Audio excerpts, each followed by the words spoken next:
Che fine hanno fatto i 2 bagni acquistati dal comune di Agrigento nel lontano 2022 per un valore di circa 150.000 euro? Nel gennaio del 22, al motto La rivoluzione della normalità, si elogiava con ampia pubblicità l'acquisto di 2 bagni autopulenti, autosanificanti, controllati da remoto attraverso centrale operativa con schermo touch totalmente accessibile ai disabili più gravi.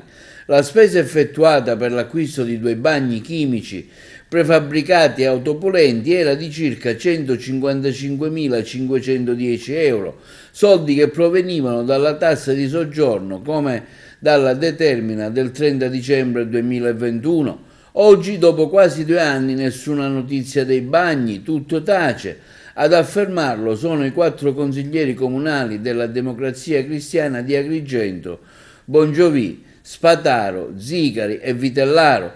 Nel mese di gennaio del 2023, continuano i 4 consiglieri comunali della DC, l'amministrazione aveva anche individuato un tecnico per l'ottenimento delle autorizzazioni necessarie all'installazione dei bagni.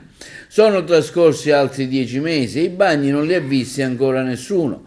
Sollecitiamo pertanto, continuano i consiglieri comunali DC, l'amministrazione a non perdere altro tempo prezioso. Se entro novembre, come informalmente promessoci, non verranno posizionati i bagni messi a servizio della collettività, faremo le barricate. Era un valore di 150.000 euro provenienti dalla tassa di soggiorno. L'assessore comunale all'igiene del comune di Agrigento, Sollano, replica affermando come comunicato dalla ditta Prefabbricati Santero di Forlì saranno forniti nel prossimo mese di novembre. A giorni, fa sapere ancora l'assessore Sollano, subentrato recentemente al dottore Vaccaro, verranno realizzate 2 basi, una in piazzale Fratelli Rosselli e l'altra in piazza Vincenzo Donà, al campo sportivo, ed eseguiti i relativi allacci.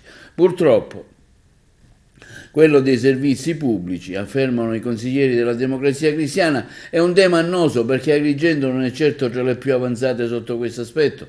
La città è impreparata ad affrontare i bisogni di turisti e anche di agrigentini, come si riversano nelle strade del centro e come evidenziato recentemente anche dal Partito Democratico di Agrigento attraverso una manifestazione svolta dal segretario cittadino.